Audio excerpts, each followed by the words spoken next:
Hello everyone, welcome you all. आज का हमारा एमएससी का टॉपिक है पिरिडिन।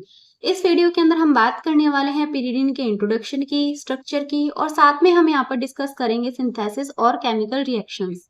तो चलिए शुरुआत करते हैं आज के हमारे टॉपिक की, जो कि है पिरिडिन। सबसे पहले पॉइंट के अंदर हम इसका इंट्रोडक्शन देखेंगे और जानेंगे कि पिरिडिन क्या होता है। तो पिरिडिन एक बेसिक हेटेरोसाइक्लिक ऑर्गेनिक कंपाउंड होता है जिसका मॉलिक्यूलर फॉर्मूला होगा C5H5N और इसे हम अलग अलग नाम से भी जानते हैं, जैसे कि एजाबेंजीन, एजाइन या फिर एजिलीन। तो ये सभी नाम आपको पिरिडिन के देखने को मिलेंगे। इसके बाद में हमारा जो अगला पॉइंट है वो ये है कि ये हाईली फ्लेमेबल होता है और नेचर के अंदर ये वीकली एल्कलाइन होता है। इसी के साथ में जो पिरिडिन है ये एक एरोमेटिक कंपाउंड है। इसके बाद में अगर हम बात करें हमारे अगले पॉइंट की, तो नेक्स्ट पॉइंट ये बोलता है कि इसकी आपको स्मेल अनप्लेजेंट फिश लाइक देखने को मिलेगी, यानी कि इसकी जो स्मेल होती है वो अनप्लेजेंट होती है। यहाँ पर आपको पिरिडिन की स्ट्रक्चर दिखाई दे रही है, जो कि एक 6 मेंबर रिंग होती है। इसके अंदर आपको 3 डबल बॉन्ड देखने को मिलेंगे और एक यहाँ पर नाइट्रोजन एटम लगा हुआ दिखाई देगा। और नाइट्रोजन एटम यहाँ पर एज ए हेटेरो एटम होता है, जो कि आपको फर्स्ट पोजीशन पर देखने को मिलता है। तो नाइट्रोजन से हम नंबरिंग करेंगे तो इसे हम नंबरिंग देंगे 1 और उसके बाद में 2, 3, 4, 5 और 6। तो इस तरीके से हम पिरिडिन की नंबरिंग करेंगे। तो ये था पिरिडिन का इंट्रोडक्शन और स्ट्रक्चर। अब हम बात करते हैं इसके सिंथेसिस की। ऐसे कौन कौन से मेथड्स हैं जिनके थ्रू हम इस पिरिडिन का सिंथेसिस कर सकते हैं। तो चलिए उनमें से हम कुछ इंपॉर्टेंट मेथड को डिस्कस करते हैं और देखते हैं कि जो पिरिडिन है उसे हम किस तरीके से सिंथेसिस कर सकते हैं। तो इसी के अंदर हमारा जो फर्स्ट मेथड आता है वो है हेंस सिंथेसिस। हेंस सिंथेसिस के अंदर आपको स्टार्टिंग मटेरियल देखने को मिलता है बीटा कीटो एस्टर और इस बीटा कीटो एस्टर के हम लेंगे 2 मोल, जिसकी रिएक्शन हम करवाएंगे एल्डिहाइड के साथ में और अमोनिया के साथ में। इसके बाद में आपको यहाँ पर कंडेंसेशन देखने को मिलेगा और कुछ इस तरीके के कंपाउंड का फॉर्मेशन होगा। अब इस कंपाउंड की रिएक्शन हम करवाएंगे HNO3 के साथ में, जिसके बाद में आपको इस तरीके के कंपाउंड देखने को मिलते हैं। अब इसे हीट करेंगे कैल्शियम ऑक्साइड की प्रेजेंस में, जिसके बाद में आपको फाइनल प्रोडक्ट देखने को मिलता है वो है 2,4,6 ट्राई मिथाइल पिरिडिन, यानी कि एक तरीके से पिरिडिन का डेरिवेटिव ही है। तो यहाँ पर हमने पिरिडिन का सिंथेसिस किया है। तो ये था हमारा फर्स्ट मेथड। अब हम बात करते हैं हमारे सेकंड मेथड की। पिरिडिन सिंथेसिस का जो सेकंड मेथड है वो है गोराशी रिएक्शन। इसके अंदर हम लेते हैं 2,4-पेंटाडाइओन। इसकी रिएक्शन हम करवाएंगे साइनोएसिटामाइड के साथ में।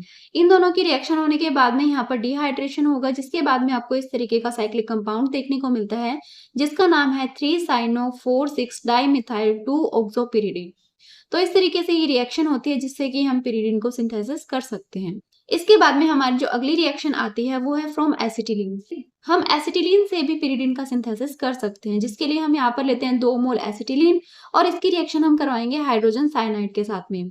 रेड हॉट ट्यूब के अंदर ये रिएक्शन आपको देखने को मिलेगी और यहाँ पर सिंथेसिस होता है पिरिडिन का। इसके बाद में हमारी अगली रिएक्शन है वो है फ्रॉम पायरोल। पायरोल से हम पिरिडिन का रिएक्शन करवाते हैं जब हम पायरोल को ट्रीट करते हैं मिथाइलिन क्लोराइड के साथ में। यहाँ पर हम मिथाइलिन क्लोराइड और पायरोल को एक साथ में हीट करेंगे, जिसके बाद में आपको इस तरीके से पिरिडिन का फॉर्मेशन होता हुआ दिखाई देगा और यहाँ पर ही आपको कुछ साइड प्रोडक्ट भी देखने को मिल रहे हैं। तो ये था हमारा फोर्थ सिंथेसिस मेथड पिरिडिन का। अब हम बात करते हैं हमारे अगले सिंथेसिस मेथड की। तो हमारा जो अगला सिंथेसिस मेथड है वो है फ्रॉम पेंटामिथाइलिन डाइअमाइन हाइड्रोक्लोराइड, यानी कि हम इस कंपाउंड से पिरिडिन का सिंथेसिस कर सकते हैं जब हम इसे हीट करेंगे। तो सबसे पहले इस कंपाउंड को हीट किया जाएगा, जिसके बाद में ये कुछ इस तरीके से साइक्लिक कंपाउंड के अंदर कन्वर्ट होगा। अब इसे हम ट्रीट करेंगे H2SO4 के साथ में और यहाँ पर जो हम टेम्परेचर लेंगे वो है 573 केल्विन, जिसके बाद में आपको पिरिडिन का फॉर्मेशन होता हुआ दिखाई देगा। नेक्स्ट हम बात करते हैं हमारे अगले सिंथेसिस मेथड की, जो कि है फ्रॉम टेट्राहाइड्रोफरफ्यूरिल अल्कोहल। यहाँ पर हम टेट्राहाइड्रोफरफ्यूरिल अल्कोहल की हेल्प से पिरिडिन का सिंथेसिस करने वाले हैं। तो यहाँ पर हम टेट्राहाइड्रोफरफ्यूरिल अल्कोहल को ट्रीट करते हैं अमोनिया के साथ में हम यहाँ पर लेंगे Al2O3 और टेम्परेचर रखेंगे हम यहाँ पर 773 केल्विन, जिसके बाद में आपको इस तरीके से पिरिडिन का फॉर्मेशन होता हुआ दिखाई देगा।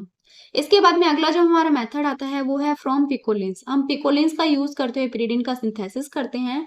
तो यहाँ पर हम लेते हैं बीटा पिकोलिन। इसकी रिएक्शन हम करवाएंगे K2Cr2O7 के साथ में और साथ में हम यहाँ पर लेंगे H2SO4।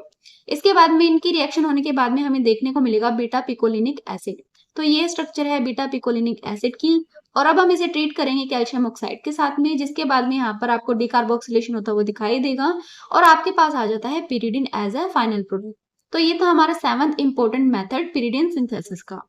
इसके बाद में हमारा नेक्स्ट जो इंपॉर्टेंट मेथड है वो है फ्रॉम ऑक्साजोन। तो इसके लिए हम यहाँ पर लेते हैं ऑक्साजोल और वो यहाँ पर रिएक्ट करता है एज एजाडाइन, या फिर आप सिंपली डाइन भी बोल सकते हो।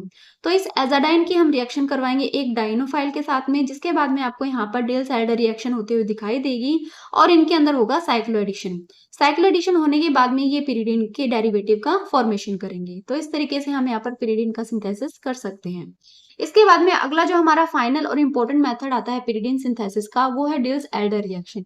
तो डिल्स एल्डर रिएक्शन की हेल्प से हम पिरिडीन का सिंथेसिस करने के लिए यहाँ पर यूज करेंगे साइनोनाइट्राइल, जिसकी रिएक्शन हम करवाएंगे 1,3-ब्यूटाडाइन के साथ में। अब इन दोनों की रिएक्शन होगी 450 डिग्री सेल्सियस पर, जिसके बाद में आपको 2-साइनोपिरिडीन देखने को मिलेगा।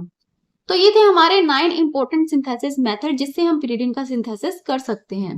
और अब हमारा जो अगला पॉइंट आता है वो है केमिकल रिएक्शंस। देखते हैं कि किस तरीके से पिरिडीन केमिकल रिएक्शंस को शो करता है। तो चलिए अब हम बात करते हैं हमारे केमिकल रिएक्शंस की। केमिकल रिएक्शंस के अंदर पिरिडीन आपको अलग अलग तरीके की केमिकल रिएक्शन शो करता हुआ दिखाई देगा, जिसके अंदर हमारी फर्स्ट रिएक्शन आती है वो है इलेक्ट्रोफिलिक सब्स्टिट्यूशन रिएक्शन। तो जो पिरिडीन है वो आपको इलेक्ट्रोफिलिक सब्स्टिट्यूशन रिएक्शन देता है और इसके अंदर जो आपको सब्स्टिट्यूशन देखने को मिलेगा वो होगा C3 पोजीशन पर। यानी कि जब हमने पिरिडीन की स्ट्रक्चर देखी थी तो हमने वहां पर नंबरिंग की थी, तो उस नंबरिंग के अकॉर्डिंग जहां पर 3rd नंबर आया था उस कार्बन पर आपको इलेक्ट्रोफिलिक सब्स्टिट्यूशन रिएक्शन होते हुए दिखाई देगी। तो यहाँ पर हम लेते हैं पिरिडीन और यहाँ पर आपको देखने को मिल रही है डिफरेंट तरीके की इलेक्ट्रोफिलिक सब्स्टिट्यूशन रिएक्शन, जिसके अंदर हमारी फर्स्ट रिएक्शन आती है वो है नाइट्रेशन। यहाँ पर पिरिडीन शो करता है नाइट्रेशन HNO3 और H2SO4 के प्रेजेंस में, जिसके बाद में आपको प्रोडक्ट देखने को मिलता है वो है 3-नाइट्रोपिरिडीन। इसके बाद में अगली जो रिएक्शन है वो है सल्फोनेशन। सल्फोनेशन के अंदर पिरिडीन को ट्रीट किया जाता है कंसंट्रेटेड H2SO4 के साथ में, जिसके बाद में आपको यहाँ पर प्रोडक्ट देखने को मिलेगा वो है पिरिडीन 3 सल्फोनिक एसिड। इसके बाद में हमारी अगली जो रिएक्शन है वो है हेलोजिनेशन, और हेलोजिनेशन के अंदर हम यहाँ पर करवाते हैं ब्रोमिनेशन और क्लोरिनेशन, जिसके बाद में आपको कार्बन 3 पर रिएक्शन होते हुए दिखाई देगी और आपको इस तरीके से प्रोडक्ट देखने को मिलेंगे, जो कि है 3 ब्रोमोपिरिडीन और 3 क्लोरोपिरिडीन। तो ये थी हमारी इलेक्ट्रोफिलिक सब्स्टिट्यूशन रिएक्शन, जो कि आपको कार्बन 3rd पर देखने को मिलती है। इसके बाद में हमारी जो अगली रिएक्शन आती है वो है इलेक्ट्रोफिलिक एडिशन रिएक्शन। तो यहाँ पर क्या होगा, यहाँ पर इलेक्ट्रोफाइल का एडिशन होगा। तो यहाँ पर पिरिडीन के अंदर जो आपको एडिशन देखने को मिलेगा वो होता है नाइट्रोजन पर। तो यहाँ पर हम ले रहे हैं पिरिडीन और इसकी सबसे पहले रिएक्शन करवाएंगे HCl के साथ में। यहाँ पर आपको प्रोटोनेशन देखने को मिलेगा। प्रोटोनेशन के अंदर क्या होता है, जो H पॉजिटिव होता है वो जाकर इस नाइट्रोजन पर अटैच हो जाता है और आपको इस तरीके से पिरिडीनियम क्लोराइड देखने को मिलेगा। इसके बाद में अगली जो हमारी इलेक्ट्रोफिलिक एडिशन रिएक्शन है उसके अंदर हम लेते हैं CH3I और यहाँ पर आपको देखने को मिलता है एन एल्काइलेशन, यानी जो एल्किल ग्रुप है वो जाकर इस नाइट्रोजन पर अटैच हो जाएगा और आपको यहाँ पर एन एल्काइलेशन देखने को मिलता है। तो कुछ इस तरीके से आपको प्रोडक्ट देखने को मिलेगा जिसका नाम है 1-मिथाइल पिरिडीनियम आयोडाइड। तो इन रिएक्शन से आपको देखने को मिल रहा है कि जो इलेक्ट्रोफिलिक एडिशन रिएक्शन होती है वो नाइट्रोजन पर होती है। इसके बाद में अगली जो हमारे पिरिडीन की रिएक्शन है वो है न्यूक्लियोफिलिक सब्स्टिट्यूशन रिएक्शन। और ये जो न्यूक्लियोफिलिक सब्स्टिट्यूशन रिएक्शन आपको देखने को मिलती है ये होती है कार्बन 2 पर। और अगर कार्बन 2 पर पहले ही कोई सब्स्टिट्यूएंट प्रेजेंट है, यानी कि कार्बन 2 जो पोजीशन है वो ऑलरेडी ऑक्यूपाई है, तो उसके बाद में जो न्यूक्लियोफिलिक सब्स्टिट्यूशन रिएक्शन होगी वो होगी कार्बन नंबर 4 पर। तो अब हम इसके एग्जाम्पल देख लेते हैं और देखते हैं कि किस तरीके से न्यूक्लियोफिलिक सब्स्टिट्यूशन रिएक्शन होती है। पहले जो न्यूक्लियोफिलिक सब्स्टिट्यूशन रिएक्शन है उसे हम एक नेम रिएक्शन से जानते हैं, जिसे हम बोलते हैं चिची-बेबियन रिएक्शन। इसके अंदर हम लेते हैं पिरिडीन और इसकी रिएक्शन हम करवाते हैं सोडामाइड के साथ में, और यहाँ पर हम लेते हैं अमोनिया और इसे हीट किया जाता है, जिसके बाद में आपको देखने को मिलेगा 2-अमीनोपिरिडीन। तो यहाँ पर आप देखोगे कि जो रिएक्शन हो रही है वो कार्बन नंबर 2 पर हो रही है और यहाँ पर जो आपको NH2 ग्रुप है वो लगा हुआ दिखाई दे रहा है कार्बन नंबर 2 पर। तो ये थी हमारी फर्स्ट रिएक्शन। इसके बाद में कुछ और रिएक्शंस भी है जो कि पिरिडीन के द्वारा दी जाती हैं। जैसे कि पिरिडीन को जब हम ट्रीट करते हैं KOH के साथ में 300 डिग्री सेल्सियस पर, तो वो आपको देता है 2-पिरिडोन। इसके बाद में जब हम इसे ट्रीट करते हैं LiC6H5 के साथ में और यहाँ पर हम टेम्परेचर लेंगे 383 केल्विन, ये रिएक्शन आपको देती है 2-फेनिलपिरिडीन एज अ प्रोडक्ट। तो ये सभी कुछ न्यूक्लियोफिलिक सब्स्टिट्यूशन रिएक्शन थी जो कि पिरिडीन के द्वारा दी जाती है। अगली जो हमारी इंपॉर्टेंट रिएक्शन आती है वो है ऑक्सीडेशन। ऑक्सीडेशन के अंदर आप देखोगे कि जो पिरिडीन है वो स्टेबल होता है माइल्ड ऑक्सीडाइजिंग एजेंट की तरफ, और इसी के साथ में ये आपको क्रोमिक एसिड और नाइट्रिक एसिड के साथ में रिएक्ट करता हुआ भी नहीं दिखाई देगा। लेकिन कभी कभी क्या है, इस पिरिडीन का ऑक्सीडेशन हो जाता है। इसका ऑक्सीडेशन आपको देखने को मिलता है पैरासिटिक एसिड की प्रेजेंस में, जिसके बाद में आपको मिलेगा पिरिडीन एन ऑक्साइड। तो ये हम रिएक्शन देख लेते हैं। यहाँ पर आपको पिरिडीन देखने को मिल रहा है और इसका ऑक्सीडेशन हो रहा है पैरासिटिक एसिड की प्रेजेंस में। जिसके बाद में आपको एज अ प्रोडक्ट देखने को मिल रहा है पिरिडिन एन ऑक्साइड। और इस पिरिडिन एन ऑक्साइड को आप पिरिडिन 1 ऑक्साइड भी बोल सकते हो, क्योंकि आपको पता है कि जो नाइट्रोजन है उसे हमने नंबर 1 पोजीशन दी थी जब हमने इसकी स्ट्रक्चर देखी थी। इसके बाद में अगली जो हमारी इंपॉर्टेंट रिएक्शन आती है वो है रिडक्शन। रिडक्शन के अंदर जो पिरिडिन है वो रिडक्शन अलग अलग तरीके से शो करेगा अलग अलग रिएजेंट के साथ में। जैसे कि हमारी फर्स्ट रिएक्शन के अंदर ये जो पिरिडिन है, जब हम इसे ट्रीट करते हैं H2 और Pt के साथ में और यहाँ पर हम लेते हैं अल्कोहल, तो ये आपको फॉर्मेशन करके देगा पिपरिडिन का। तो यहाँ पर जितने भी डबल बॉन्ड है उन सभी का रिडक्शन हो चुका है और हमें यहाँ पर मिलेगा पिपरिडिन। इसके बाद में अगली जो हमारी रिएक्शन है, इसके अंदर पिरिडिन को ट्रीट किया जाता है HI के साथ में और यहाँ पर हम लेते हैं रेड फॉस्फोरस।